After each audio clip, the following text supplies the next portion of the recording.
ಹೊಸ ಮುಖ್ಯಮಂತ್ರಿ ಕಾಂಗ್ರೆಸ್ದೇ ಸರ್ಕಾರ. ಕಳೆದ 3 ವರ್ಷದ ಹಿಂದೆ ಇದ್ದಿದ್ದು ಕಾಂಗ್ರೆಸ್ ಸರ್ಕಾರ, ಮುಂದೆ 2 ವರ್ಷಗಳ ಕಾಲ ಇರೋದು ಕಾಂಗ್ರೆಸ್ ಸರ್ಕಾರ. ಉಪಮುಖ್ಯಮಂತ್ರಿ ಆದವರು ಮುಖ್ಯಮಂತ್ರಿ ಆಗ್ತಾರೆ, ಅಷ್ಟೇ ಬದಲಾವಣೆ. ಕೆಲವು ಮಂತ್ರಿಗಳು ಬದಲಾಗ್ಬೋದು.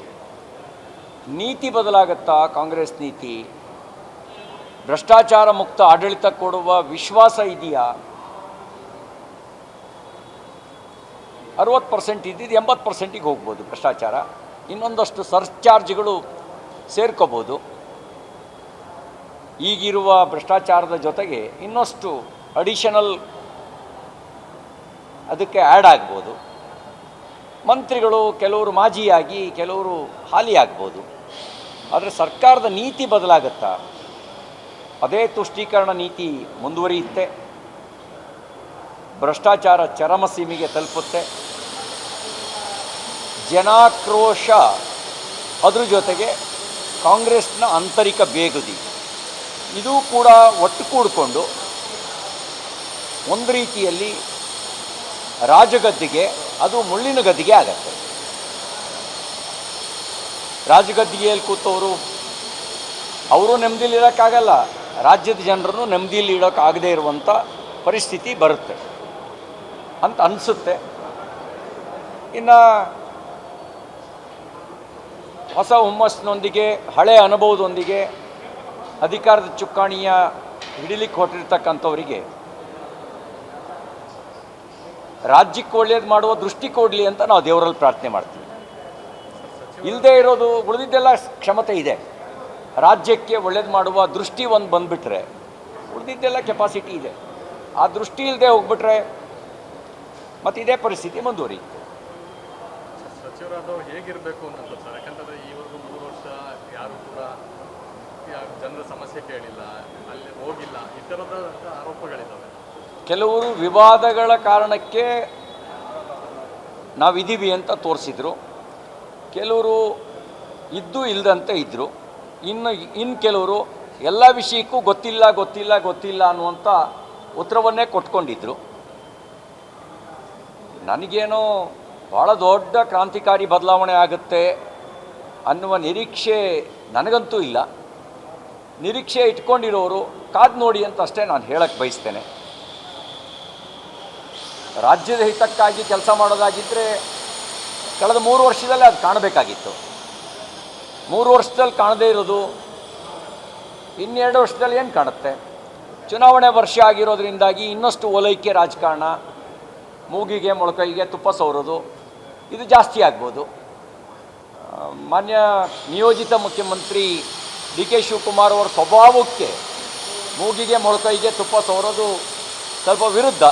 ಅದರಿಂದಾಗಿ ಆಂತರಿಕ ಸಂಘರ್ಷ ಜಾಸ್ತಿ ಆಗ್ಬೋದು. ನೋಡೋಣ.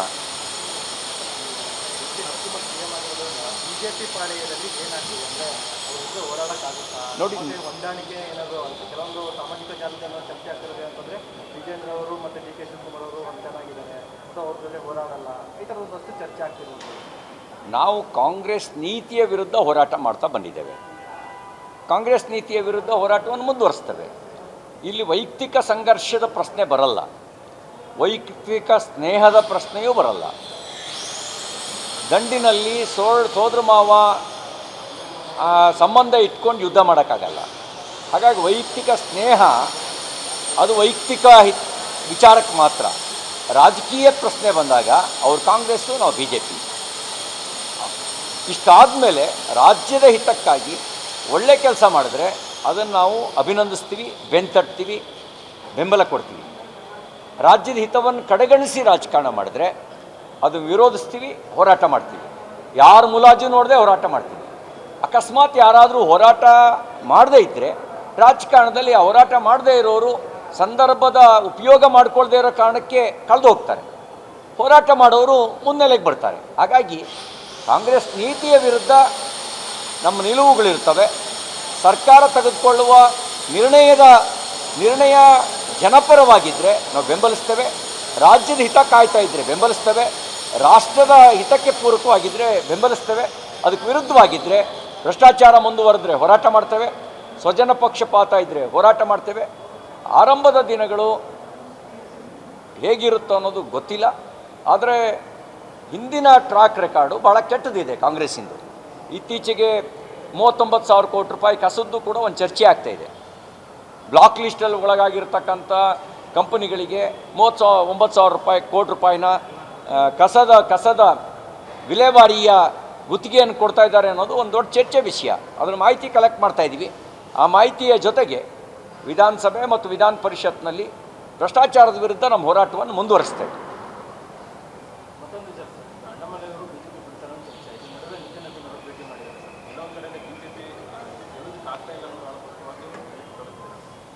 ಅಣ್ಣಾಮಲೈಯವರು ನಮ್ಮ ಒಳ್ಳೆಯ ಸ್ನೇಹಿತರು. ಅವರು ರಾಜಕಾರಣಕ್ಕೆ ಬರೋದಕ್ಕೆ ಭಾರತೀಯ ಜನತಾ ಪಾರ್ಟಿ ಕರ್ಕೊಂಡು ಬರೋದ್ರೊಳಗಡೆ ನಂದು ಕೂಡ ಒಂದು ಸಣ್ಣ ಪಾತ್ರ ಇತ್ತು. ಆಗ ನಾನು ತಮಿಳುನಾಡಿನ ಪ್ರಭಾರಿಯಾಗಿದ್ದೆ. ಅವರು ನಮ್ಮಲ್ಲಿ SP ಆಗಿ ಕೆಲಸ ಮಾಡ್ತಿದ್ದರು. ಈ ಎಲ್ಲ ಹಿನ್ನೆಲೆಯಲ್ಲಿ ಅವ್ರನ್ನ ತಮಿಳುನಾಡು ರಾಜಕಾರಣಕ್ಕೆ ಕರ್ಕೊಂಬರೋದ್ರೊಳಗೆ ನಂದು ಕೂಡ ಒಂದು ಸಣ್ಣ ಪಾತ್ರ ಇತ್ತು. ನನ್ನ ಅನುಭವದಲ್ಲಿ ಹೇಳೋದಾದರೆ ಅವರು ರಾಜ್ಯದ ಹಿತ ಮತ್ತು ರಾಷ್ಟ್ರದ ಹಿತವನ್ನು ಬಿಟ್ಕೊಟ್ಟು ರಾಜಕಾರಣ ಮಾಡಲ್ಲ, ಇಷ್ಟು ಗ್ಯಾರಂಟಿ ನಾನು ಕೊಡಬಲ್ಲೆ.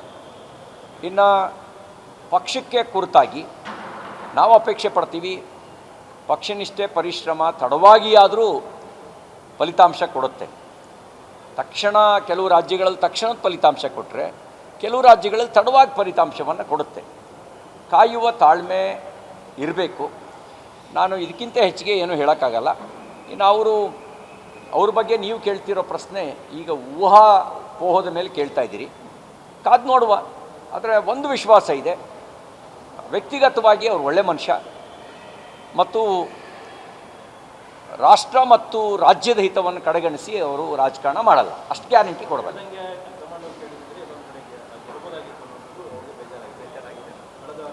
ನೋಡಿ, ರಾಜಕಾರಣದಲ್ಲಿ ಸಾಮೂಹಿಕ ನಿರ್ಣಯ ಅದರ ಪದ್ಧತಿಯನ್ನು ಕಾರ್ಯಪದ್ಧತಿಯಾಗಿ ನಮ್ಮ ಪಕ್ಷ ಅಳವಡಿಸ್ಕೊಂಡಿದೆ. ಏನೇ ನಿರ್ಣಯ ಆಗಿದ್ದರೂ ಕೂಡ ಅದು ಚರ್ಚೆ, ಸಲಹೆ ಯಾರಿಂದ ಬಂದರೂ ಕೂಡ ಚರ್ಚೆಯಾಗಿ ಒಮ್ಮತದ ನಿರ್ಣಯನೇ ಆಗೋದು. ಆ ಒಮ್ಮತದ ನಿರ್ಣಯದ ಕಾರ್ಯಪದ್ಧತಿಯನ್ನು ನಾವು ಅಳವಡಿಸ್ಕೊಂಡ್ಮೇಲೆ ಆ ನಿರ್ಣಯಕ್ಕೆ ಬದ್ಧರಾಗಬೇಕಾಗುತ್ತೆ. ಕೆಲವೊಮ್ಮೆ ಅವ್ರ ಮಾತು ಕೇಳಿದ್ದೀವಿ, ಕೆಲವೊಮ್ಮೆ ಅವ್ರ ಮಾತು ಕೇಳದೇ ಇರ್ಬೋದು. ಅದು ನಿರ್ಣಯ ಏಕಪಕ್ಷೀಯ ನಿರ್ಣಯ ನಮ್ಮ ಪಕ್ಷದ ವ್ಯವಸ್ಥೆಯೊಳಗೆ ಆಗಲ್ಲ. ಅದು ಚರ್ಚೆಯಾಗಿಯೇ ಅದು ರಾಜ್ಯ ಮಟ್ಟದಲ್ಲಾದರೆ ರಾಜ್ಯದ ಕೋರ್ ಕಮಿಟಿ, ರಾಷ್ಟ್ರೀಯ ಮಟ್ಟದಲ್ಲಾದರೆ ಪಾರ್ಲಿಮೆಂಟ್ರಿ ಬೋರ್ಡು, ಅಲ್ಲೇ ನಿರ್ಣಯ ಆಗೋದು.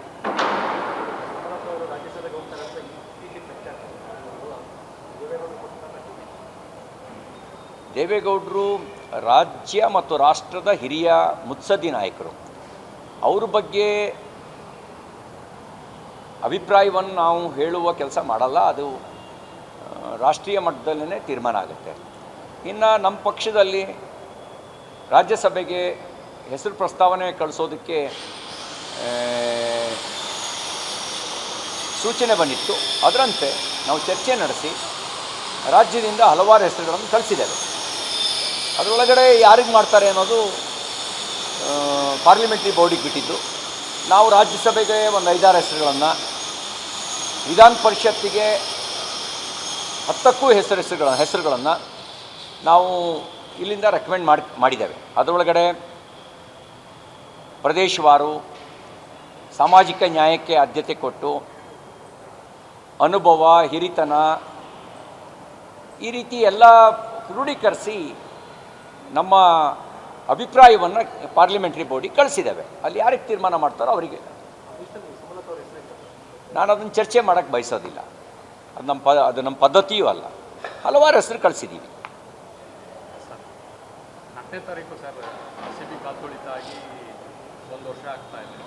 ಸೊ ಇಂಥ ಸಂದರ್ಭದಲ್ಲಿ ಒಂದು ಬಿಲ್ಲನ್ನು ಕೂಡ ತಂದಿದ್ರು, ಕಂಪೇರ್ಡ್ ಆಗದೆ ಇರೋ ರೀತಿಯಲ್ಲಿ. ಸೊ ಅದು ಮಧ್ಯದಲ್ಲೇ ನಿಂತಿದೆ. ಸೊ ಅದನ್ನು ಜಾರಿಗೂ ತಂದಿಲ್ಲ. ಕ್ಯಾಬಿನೆಟ್ ಸಬ್ ಕಮಿಟಿಯಲ್ಲಿ ಪರಮೇಶ್ವರ್ ಅವರ ನೇತೃತ್ವದಲ್ಲಿ ಆಗಿತ್ತು. RCB ಗೆಲುವನ್ನು ಸಂಭ್ರಮಿಸಿದ ರೀತಿ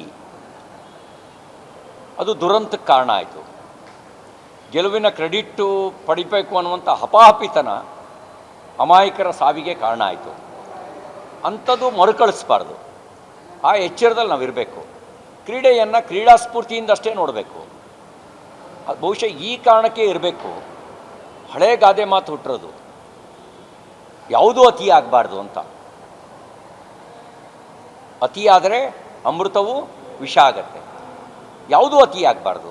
ಕ್ರೀಡೆಯನ್ನು ಅದನ್ನೊಂದು ಆನಂದಿಸಬೇಕು. ಅದನ್ನು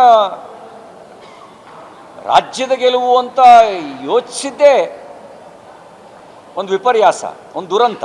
ಆ ದುರಂತಕ್ಕೆ ಅದೇ ಕಾರಣ. ವಿಜಯ್ ಮಲ್ಯ ಹೇಳಿದರು, ನಾನು RCB ಅಂತ ಯಾಕಿಟ್ಟೆ ಅಂಥೇಳಿ, ರಾಯಲ್ ಚಾಲೆಂಜನ್ನು ಪ್ರಮೋಟ್ ಮಾಡೋಕ್ಕೆ ಅಂತ ಅವ್ರು ಹೇಳಿದರು. ಇವರೇನು ಮಾಡಿಬಿಟ್ರು, ಗೆದ್ದಿದ್ರ ಕ್ರೆಡಿಟ್ನ ನಾವು ಹೊಡ್ಕೊಂಬಿಡೋಣ, ಆ ಲಾಭ ನಾವು ಪಡೆದು ಅವ್ರ RCB ಅಭಿಮಾನಿಗಳ ಹೃದಯದಲ್ಲಿ ನಾವು ಪ್ರತಿಷ್ಠಾಪಿತಗೊಂಡ್ಬಿಡ್ಬೋದು, ನಮ್ಮ ಭ್ರಷ್ಟಾಚಾರ ಎಲ್ಲ ಮುಚ್ಚೋಗ್ಬಿಡುತ್ತೆ ಅಂತ ಅಂದ್ಕೊಂಡ್ಬಿಟ್ರು. ಅಂದ್ಕೊಂಡು ಅದನ್ನು ಅತಿರೇಕಕ್ಕೆ ತಗೊಂಡೋದ್ರು. ಅದ್ರ ಪರಿಣಾಮ ಅಮಾಯಕರ ಸಾವಾಯಿತು ಅಂತದ್ದು ಮರುಕಳಿಸ್ಬಾರ್ದು. ಅಷ್ಟೇ ನಾನು ಹೇಳಕ್ಕೆ ಬಯಸ್ತೀನಿ.